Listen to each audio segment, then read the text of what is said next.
Hello every one, സിറഗോമൻ job അപ്ഡേറ്റിലേക്ക് എല്ലാവർക്കും സ്വാഗതം. ഇന്ന് നമ്മൾ ഡിസ്കസ് ചെയ്യാൻ പോകുന്നത് എയർപോർട്ട് അതോറിറ്റി ഓഫ് ഇന്ത്യയുടെ കീഴിൽ വരുന്ന ലോജിസ്റ്റിക് ഡിപ്പാർട്ട്മെന്റിലേക്കുള്ള അസിസ്റ്റന്റ് സെക്യൂരിറ്റി വാക്കൻസിയെ പറ്റിയിട്ടാണ് കേട്ടോ. അപ്പോൾ ഡീറ്റെയിൽ ആയിട്ട് നോട്ടിഫിക്കേഷൻ കൃത്യമായി മനസ്സിലാക്കിയതിനു ശേഷം അപ്ലൈ ചെയ്യാൻ താല്പര്യമുള്ളവരാണെങ്കിൽ അപ്ലൈ ചെയ്യുക. കൂടുതൽ ഡീറ്റെയിൽസും കാര്യങ്ങളും വേണമെങ്കിൽ നമ്മുടെ ടെലഗ്രാം ചാനലിലേക്ക് നിങ്ങൾക്ക് ജോയിൻ ചെയ്യാവുന്നതാണ്. അതിൽ കയറി എന്ത് ചെയ്യുക, നിങ്ങളുടെ എന്തെങ്കിലും ഡൗട്ട്സും കാര്യങ്ങളും ഉണ്ടെങ്കിൽ ചോദിക്കാവുന്നതാണ് കേട്ടോ.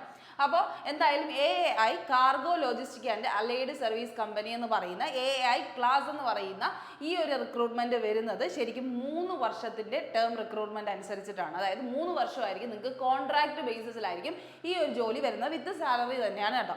വിത്ത് സാലറി 3 വർഷത്തേക്കാണ് ഈ ജോലി വരുന്നത്. സെക്യൂരിറ്റി വേക്കൻസി ആണെന്നുള്ളൊരു കാര്യവും കൂടെ മനസ്സിലാക്കിക്കോളുക. അപ്പോൾ എയർപോർട്ട് അതോറിറ്റി ഓഫ് ഇന്ത്യയുടെ കീഴിൽ വർക്ക് ചെയ്യാൻ താല്പര്യമുള്ളവരാണ്, അല്ലെങ്കിൽ നിങ്ങൾക്ക് എന്ത് ചെയ്യാം, +2 കഴിഞ്ഞ് നിൽക്കുന്ന നിങ്ങൾക്ക് ഒരു നല്ലൊരു ജോലിയാണ് നിങ്ങൾക്ക് ആവശ്യം, ഇപ്പോൾ ഒരു ഒന്ന് പിടിച്ച് നിൽക്കാൻ ഒരു ജോലിയാണ് ആവശ്യമെങ്കിൽ ഈ ഒരു റിക്രൂട്ട്മെന്റിലേക്ക് നിങ്ങൾക്ക് അപേക്ഷിക്കാവുന്നതാണ്. എക്സാം ഒന്നുമില്ല, ഡയറക്റ്റ് മെറിറ്റ് ലിസ്റ്റ് വഴിയാണ് നിങ്ങൾ ഷോർട്ട് ലിസ്റ്റ് ചെയ്യുന്നതെന്നുള്ളൊരു കാര്യം മനസ്സിലാക്കിക്കോളാം. അപ്പോൾ 100% ജെനുവിൻ ആയിട്ടുള്ള പക്ഷേ 3 വർഷത്തേക്കുള്ള ഒരു ജോലിയാണെന്നുള്ളൊരു കാര്യം മനസ്സിലാക്കിക്കോളാം. അപ്പോൾ ഇത് പാൻ ഇന്ത്യ ബേസിസിലായിരിക്കും നിങ്ങൾക്ക് ജോബ് പോസ്റ്റിംഗ് വരുന്നത്. എല്ലാ കാര്യങ്ങളും മനസ്സിലാക്കി പറ്റുന്നെങ്കിൽ മാത്രമേ അപ്ലൈ ചെയ്യാനായിട്ട് പാടുള്ളൂ കേട്ടോ. അപ്പോൾ പാൻ ഇന്ത്യ ബേസിസിൽ എന്ന് പറഞ്ഞു കഴിഞ്ഞാൽ നിങ്ങൾക്ക് എവിടെ വേണം നിങ്ങൾക്ക് റിക്രൂട്ട്മെന്റ് കിട്ടും. അതായത് എയർപോർട്ടിന്റെ കീഴിൽ വരുന്ന ഏത് എയർപോർട്ടിലാണെങ്കിലും നിങ്ങൾക്ക് എന്ത് ചെയ്യാം, ജോലി കിട്ടാനുള്ള ചാൻസ് ഉണ്ട്. ഇപ്പോൾ റിപ്പോർട്ട് ചെയ്തിരിക്കുന്ന സ്ഥലങ്ങൾ ഇതൊക്കെയാണ്. വാക്കൻസീസ് വിളിച്ചിട്ടുള്ള എവിടെയൊക്കെയാണ്? ഒന്ന് പാട്നയാണ്, അത് കഴിഞ്ഞ് വിജയവാഡയിലാണ്, വഡോദരയാണ്, പോർട്ട് ബ്ലെയർ, പോർട്ട് ബ്ലെയറിലാണ്, അല്ലെങ്കിൽ എന്താണ് ഗോവ, ചെന്നൈ, ഇത്ര സ്ഥലങ്ങളിലേക്കാണ് ഇപ്പോൾ എന്ത് ചെയ്തിരിക്കുന്നത് വിളിച്ചിട്ടുള്ളതെന്നുള്ളൊരു കാര്യം ആദ്യം തന്നെ മനസ്സിലാക്കിക്കൊള്ളുക. അപ്പോൾ നോട്ടിഫിക്കേഷൻ ഏകദേശം ചെന്നൈയിലാണെങ്കിൽ 54 വേക്കൻസി, ഗോവയിൽ 53 വേക്കൻസി. അപ്പോൾ ഓരോ കാറ്റഗറി അനുസരിച്ച് നിങ്ങൾക്ക് വേക്കൻസി നോക്കാവുന്നതാണ്. എന്നിട്ട് എന്ത് ചെയ്യാം, നിങ്ങൾക്ക് അപ്ലൈ ചെയ്യാൻ പറ്റുന്നതാണ്. അപ്പോൾ ലാസ്റ്റ് ഡേറ്റ് വരുന്നത് 30/6-നാണ്. അതായത് ഈ മാസം 30-ാം തീയതി വരെയാണ് നിങ്ങൾക്ക് ടൈം ഉള്ളത്. ഈ മാസം 30-ാം തീയതി വരെ നിങ്ങൾക്ക് ടൈം ഉണ്ട്. നോട്ടിഫിക്കേഷൻ ഓൾറെഡി ലൈവ് ആണ്. അപ്ലൈ ചെയ്യാൻ ഈ ഒരു എഡ്യൂക്കേഷണൽ ക്വാളിഫിക്കേഷനും കാര്യങ്ങളും ഏജ് ലിമിറ്റും എല്ലാം മനസ്സിലാക്കി എന്ത് ചെയ്യുക, അപ്ലൈ ചെയ്യാനായിട്ട് ശ്രദ്ധിക്കുക കേട്ടോ. അപ്പോൾ നിങ്ങൾ ഇവിടെ എടുത്തു പറഞ്ഞിട്ടുണ്ട്, the candidates who are not willing to serve on all India basis need not to apply എന്നുള്ളൊരു കാര്യം ഇതിലേക്ക് അപ്ലൈ ചെയ്യുക. അതായത് ഓൾ ഇന്ത്യ ബേസിസിൽ വർക്ക് ചെയ്യാൻ താല്പര്യമില്ലാത്തവർ അപ്ലൈ ചെയ്യരുത് എന്നുള്ളൊരു കാര്യം എടുത്ത് തന്നെ പറയണം. കാരണം അവർക്ക് എന്ത് ചെയ്യാൻ പറ്റില്ല, ചേഞ്ച് ചെയ്യാനുള്ള ഓപ്ഷൻസ് ഒന്നുമില്ല. അതുകൊണ്ട് നിങ്ങൾ എവിടെയാണോ നിങ്ങൾക്ക് റിക്രൂട്ട്മെന്റ് വരുന്നത് അവിടെ പോയി എന്ത് ചെയ്യേണ്ടി വരും, ജോലി ചെയ്യേണ്ടി വരും എന്നുള്ളൊരു കാര്യം മനസ്സിലാക്കിക്കൊള്ളാം. ഇനി എലിജിബിലിറ്റി ക്രൈറ്റീരിയ ആണ് വേണ്ടത്. എന്തൊക്കെ ക്വാളിഫിക്കേഷൻ ഉള്ളവർക്കാണ് അപ്ലൈ ചെയ്യാൻ പറ്റുന്നത് എന്നുള്ളൊരു കാര്യം ശ്രദ്ധിക്കാം. The eligibility criteria for the post of assistant security as on 1/6/2025, അതായത് 1/6/2025 നിങ്ങളുടെ ക്രൈറ്റീരിയാസ് എന്താണെന്നാണ് പറയുന്നത്. അതായത് നിങ്ങളുടെ ഇപ്പോൾ +2 പാസ്സായതായാലും എല്ലാത്തിൻ്റെയും കാര്യം 1/6/2025 ബേസ് ചെയ്തിട്ടാണെന്നുള്ള കാര്യം മനസ്സിലാക്കുക. എസെൻഷ്യൽ ക്വാളിഫിക്കേഷൻ വരുന്നത് 12th പാസ്സാണ്. 12th pass institution with minimum 60% mark for general കാൻഡിഡേറ്റ്സിന് 50%, SC/ST ആണെങ്കിൽ 55%, 60%, SC/ST ആണെങ്കിൽ 55% പറയുന്നത്. പിന്നെ ഒരു കാര്യം പറയാം, ഏറ്റവും നല്ല ഇപ്പോൾ മെറിറ്റ് ലിസ്റ്റിലാണ് ഈ ഒരു നോട്ടിഫിക്കേഷൻ എടുക്കുന്നതെന്ന് പറയുന്നു. അതുകൊണ്ട് തന്നെ ഏറ്റവും നല്ല ഇപ്പോൾ നിങ്ങൾ അപ്ലൈ ചെയ്തവരിൽ അത്യാവശ്യം 70% മാർക്കുള്ള ഒരാളാണ് മുന്നിൽ നിൽക്കുന്നതെങ്കിൽ അയാൾക്കായിരിക്കും ഓട്ടോമാറ്റിക്കലി അവരെന്ത് ചെയ്യുന്നത്, വാക്കൻസി എന്ത് ചെയ്യുന്നത് ആദ്യം തന്നെ ലിസ്റ്റ് ചെയ്ത് കൊടുക്കുന്നത്. അതായത് അവർ ഇൻ്റർവ്യൂ വിളിക്കുന്നത് അങ്ങനെ അനുസരിച്ചിട്ടായിരിക്കും. അപ്പോൾ ആ ഒരു കാര്യം നിങ്ങൾ എന്ത് ചെയ്യുക, തീർച്ചയായിട്ടും മനസ്സിലാക്കുക. അപ്പോൾ നിങ്ങൾക്ക് 60% വരെ ഉള്ളവർക്ക് അപ്ലൈ ചെയ്യാൻ പറ്റും. പക്ഷേ എന്ത് ചെയ്യും, മാർക്ക് കൂടിയവരായിരിക്കും ഏറ്റവും കൂടുതൽ പ്രിഫറൻസ് കിട്ടുന്നത് എന്നുള്ളൊരു കാര്യം മനസ്സിലാക്കുക. ഓക്കെ, അത് ശ്രദ്ധിക്കുക.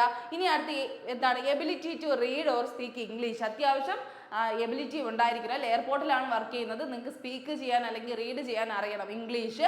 അത് കഴിഞ്ഞ് നോക്കുകയാണെങ്കിൽ നിങ്ങളുടെ ലോക്കൽ ലാംഗ്വേജ് അല്ലെങ്കിൽ നിങ്ങൾ മിനിമം അറിഞ്ഞിരിക്കണം എന്നുള്ളൊരു കാര്യം പറയുന്നുണ്ട്. അത് കഴിഞ്ഞ് ഏജ് ലിമിറ്റ് വരുന്നത് 1/6/2025 നിങ്ങളുടെ ഏജ് എന്ന് പറയുന്നത് 27 വയസ്സിൽ കൂടുതരുത്. ഓക്കെ, 27 വയസ്സിന് മുകളിലുള്ളവർക്ക് അപ്ലൈ ചെയ്യാൻ പറ്റില്ല. അപ് ടു 27 ഇയേഴ്സ് വരെ ഉള്ളവർക്ക് അപ്ലൈ ചെയ്യാനായിട്ട് പറ്റും. കാരണം +2 അല്ലേ ക്വാളിഫിക്കേഷൻ, അതുകൊണ്ടാണ് 27 വയസ്സ് വരെ പറയുന്നത് കേട്ടോ.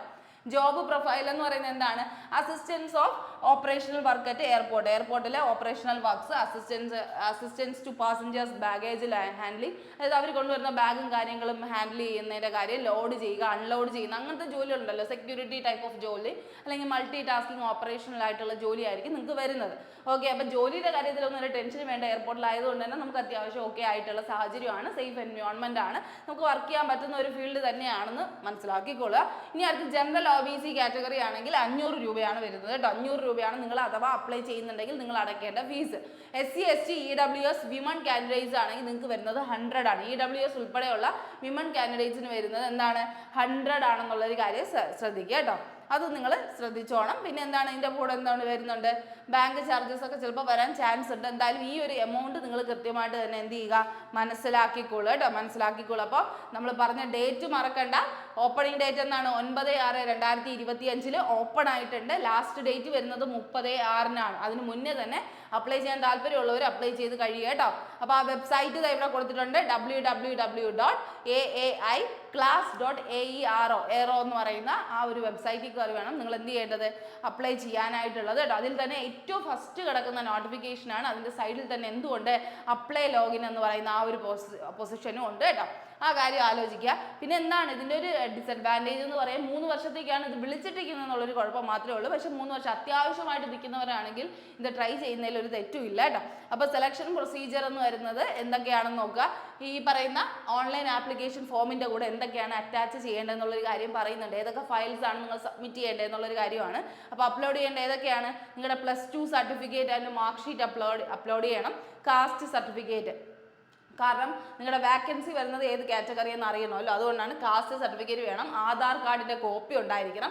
ഒരു റിസെൻ്റ് ആയിട്ടുള്ള പാസ്പോർട്ട് സൈസ് കളേർഡ് ഫോട്ടോഗ്രാഫ് വേണം. ആപ്ലിക്കേഷൻ ഫോമിൽ തന്നെ അത് പ്ലേസ് ചെയ്യണം. അതിൻ്റെ സൈസൊക്കെ ഇവിടെ പറയുന്നുണ്ട്. പിന്നെ ആപ്ലിക്കേഷൻ ഫീസ് ഞാൻ നേരത്തെ പറഞ്ഞ പോലെ ആ ഫീസ് അടയ്ക്കണം. അത് കഴിഞ്ഞ് ഒരു സ്കാൻഡ് സിഗ്നേച്ചറും കൂടെ നിങ്ങൾ എന്ത് ചെയ്യണം, സൈസ് അനുസരിച്ച് 20 KB ആണ് പറയുന്നത്, അതനുസരിച്ച് എന്ത് ചെയ്യണം, അപ്ലോഡ് ചെയ്യണം കേട്ടോ. അത് ശ്രദ്ധിക്കുക. ഇനി അടുത്ത് നിങ്ങൾക്ക് വരുന്ന അലവൻസും പേയ്മെൻറ്റിൻ്റെയും കാര്യമാണ് ഇവിടെ പറയുന്നത്. Selected candidates will be offered the post of assistant security post ആണ് നിങ്ങൾക്ക് ലഭിക്കുന്നത്. അതിനുള്ള സാലറി ഫസ്റ്റ് ഇയർ നിങ്ങൾക്ക് എത്രയായിരിക്കും, 21,500 രൂപ ഫിക്സഡ് ആണ്. സെക്കൻഡ് ഇയർ എന്താണെന്നാണ് 22,000 രൂപയാണ്. തേർഡ് ഇയർ ആകുമ്പോൾ 22,500 രൂപയാണ് ഫിക്സഡ് വരുന്നത് കേട്ടോ. ഇൻ അഡീഷൻ ഇത് കൂടാതെ നിങ്ങൾക്ക് എന്തുണ്ട്, TA ഉണ്ട്, DA ഉണ്ട്, ലോഡ്ജിങ് ആൻഡ് ബോർഡിംഗ് ചാർജസുകളുണ്ട്. അതുപോലെ നിങ്ങൾക്ക് അവിടെ സ്ലീപ്പർ ക്ലാസ്, അങ്ങനത്തെ ട്രെയിൻ ഫെയർ, അങ്ങനത്തെ കുറേ കാര്യങ്ങൾ അവിടെ എന്ത് ചെയ്യുന്നുണ്ട്, അഡീഷണൽ ഇമോളുമെൻറ്റ്സ് ആയിട്ട് തരുന്നുണ്ട് കേട്ടോ. അപ്പോൾ പ്രിവിലേജസ് നിങ്ങൾക്ക് ഒരുപാടുണ്ട്. ലീവ് ഉൾപ്പെടെ കാര്യങ്ങളുണ്ട്. ലീവ് വരുന്നത്, പ്രിവിലേജ് ലീവ് വരുന്നത് 18 എണ്ണമാണ് ഇയർലി ബേസിസിൽ വരുന്നത്. പിന്നെ 12 ഹാഫ് പേ ലീവും, അതുപോലെ 9 CL 2 RHU ആണ് വരുന്നത് കേട്ടോ. അപ്പോൾ ലീവ് ഉണ്ട്. നിങ്ങൾക്ക് അഡീഷണൽ TA HRA പോലെയുള്ള സംഭവങ്ങളുണ്ട്. മെഡിക്കൽ ഇൻഷുറൻസ് 10,000 രൂപയുടെ മെഡിക്കൽ ഇൻഷുറൻസ് ഉണ്ട്. അങ്ങനെ ഓൾ ടോട്ടൽ നോക്കുകയാണെങ്കിൽ അത്യാവശ്യം ഓക്കെ ആയിട്ടുള്ള കാര്യമാണ്. ആ 3 വർഷം നിങ്ങൾക്ക് എന്തായാലും ഓക്കെ ആണ് എന്നുള്ളൊരു കാര്യം മനസ്സിലാക്കുക. ഇനി അടുത്ത് എന്ത് വരുന്നുണ്ട്, അപ്പർ ഏജ് ലിമിറ്റിൻ്റെയൊക്കെ കാര്യം ഞാൻ പറഞ്ഞു. 1/6/2025 എന്ന് പറയുന്ന കണ്ടീഷനാണ് സാറ്റിസ്ഫൈ ചെയ്യേണ്ടത് കേട്ടോ. അപ്പോൾ ഈ ഒരു വെബ്സൈറ്റിൻ്റെ കാര്യം നിങ്ങൾ മറക്കണ്ട. ആദ്യം വരുന്നത് എന്താണ്, നിങ്ങൾക്ക് ഷോർട്ട് ലിസ്റ്റിംഗ് ആണ്. നിങ്ങൾ അപ്ലൈ ചെയ്യുമ്പോൾ നിങ്ങൾ മെറിറ്റ് ലിസ്റ്റ് അനുസരിച്ച് നിങ്ങൾ ഷോർട്ട് ലിസ്റ്റ് ചെയ്യുന്നു. അത് നിങ്ങൾ എന്ത് ചെയ്യുന്നു, ഇമെയിൽ നിങ്ങൾ കൊടുക്കുന്ന മെയിൽ ID-യിലേക്ക് അത് എന്ത് ചെയ്യുന്നു, അവർ മെസ്സേജ് അയക്കുകയാണ് ചെയ്യുന്നത്.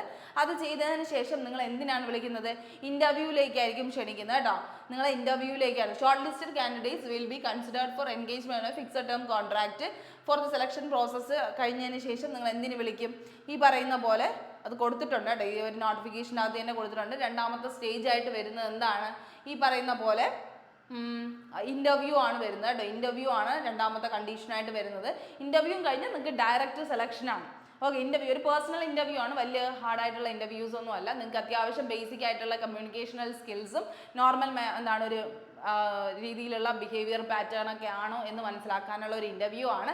അപ്പോൾ ശ്രദ്ധിക്കുക, ഫസ്റ്റ് സെലക്ഷൻ മെറിറ്റ് ബേസ് ചെയ്തിട്ട് നിങ്ങളുടെ +2ൻ്റെ സ്കോർ വെച്ചിട്ടുള്ള ഒരു മെറിറ്റ് ലിസ്റ്റ്, അതിൽ നിന്ന് സെലക്ട് ആവുന്നവരെ നേരെ ഇൻ്റർവ്യൂ, അത് കഴിഞ്ഞിട്ട് നിങ്ങൾ ഓട്ടോമാറ്റിക്കലി ഡയറക്റ്റ് സെലക്ഷൻ ആണ് വരുന്നത് കേട്ടോ. അപ്പോൾ ആ ഒരു കാര്യം നിങ്ങൾ കൃത്യമായിട്ട് തന്നെ മനസ്സിലാക്കിക്കോളൂ കേട്ടോ.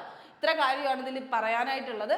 എന്തെങ്കിലും ഡൗട്ട്സോ കാര്യങ്ങളോ ഉണ്ടെങ്കിൽ നിങ്ങൾക്ക് എന്ത് ചെയ്യാം, ചോദിക്കാവുന്നതാണ് കമൻറ്റ് സെക്ഷനിലോ, അല്ലെങ്കിൽ എന്ത് ചെയ്യുക, ടെലഗ്രാം ചാനലിലോ ജോയിൻ ചെയ്ത് ചോദിക്കാവുന്നതാണ് കേട്ടോ. അപ്പോൾ ഓൾ ദ ബെസ്റ്റ്. നന്നായിട്ട് തന്നെ ഇതിന് വേണ്ടിയായിട്ട് പ്രിപ്പയർ ചെയ്യുക. വേറൊരു ടാസ്കും ഇല്ല. നിങ്ങൾക്ക് ഒരു ഫീസ് ഉണ്ട്, പക്ഷേ നിങ്ങൾ എന്ത് ചെയ്യുക, ഈ ഒരു 3 വർഷത്തേക്ക് ജോലി ചെയ്യാൻ താല്പര്യമുള്ളവരാണെങ്കിൽ ഉറപ്പായിട്ട് എന്ത് ചെയ്യുക, അപ്ലൈ ചെയ്യാനായിട്ട് നോക്കുക കേട്ടോ.